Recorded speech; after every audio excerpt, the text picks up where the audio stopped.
3 वर्षानंतर आम्ही भारतात येत होतो. 2021 साली अमेरिकेत आम्ही L1B या विजावर आलेलो होतो, जो की 5 वर्षाचा असतो.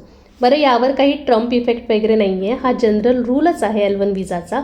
हा विजा 3 वर्षाचा असतो आणि एक्सटेन्शन मिळून 2 वर्ष, असं टोटल 5 वर्ष आपल्याला अमेरिकेत राहता येतं. 1 वर्षाचा कूलडाऊन पिरियड असतो, ज्यामध्ये तुम्ही US व्हिजिट करू शकत नाही. पण 1 वर्ष झाल्यानंतर मग तुम्हाला पुन्हा संधी मिळाली तर तुम्ही जाऊ शकता. सॅन फ्रान्सिस्को टू दोहा आणि दोहावरून मुंबई असा आमचा 24 ते 25 तासांचा प्रवास होता.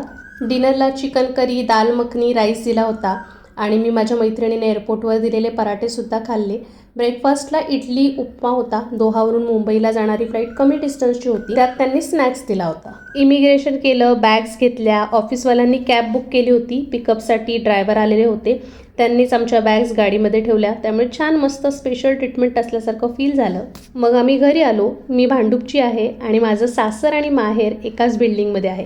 गेल्या गेल्या आधी माझ्या मम्मीला भेटली, सासूबाईंचा वाढदिवस साजरा केला आणि नंतर मग आम्ही मित्रमंडळी, नातेवाईक यांच्याबरोबर गेट टुगेदर केलं. आणि आता 15 दिवसातच आम्ही नवीन जॉब करता आता पुण्यात राहतोय. माधुरी इन अमेरिका या माझ्या जर्नीचा हा शेवटचा व्हिडिओ आहे. लवकरच चॅनलचं नावसुद्धा चेंज करेन. तुम्ही अजूनही जुन्या व्हिडिओजना खूप छान प्रतिसाद देताय. आपल्या भारतातले व्हिडिओज घेऊन पुन्हा मी तुमच्या भेटीला येईन. तोपर्यंत सगळ्यांनी काळजी घ्या आणि मस्त राहा.